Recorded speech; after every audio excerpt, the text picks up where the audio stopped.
رسالة إلى الكنيسة المصرية من مصري مسلم، أقول للكنيسة والله ثم والله لو تآمرتم واتحدتم مع الفلول على إسقاط مرسي سيكون لنا شأن آخر.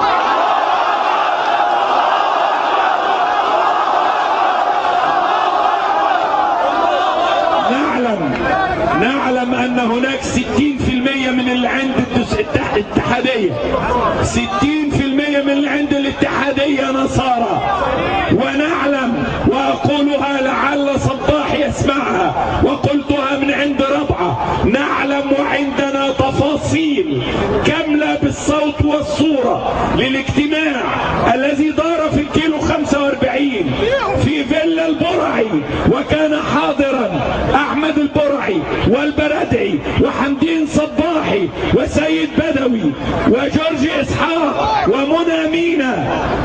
أقول لهم عندنا نص الكلمة التي قالها حمدين، قال سنملأ الميادين مظاهرات وسنشعل ميادين مصر مظاهرات بالروح بالدم نفديك يا اسلام، بالروح بالدم نفديك يا اسلام، بالروح بالدم نفديك يا اسلام، بالروح بالدم نفديك يا اسلام، بالروح بالدم نفديك يا اسلام، بالروح. قال حمدين صباحي سنملأ ميادين مصر بالمظاهرات وبالثورة. أما إخواننا في الكنيسة هكذا قال بالنص، أما إخواننا في الكنيسة فسيتكفل بهم أخونا جورج إسحاق.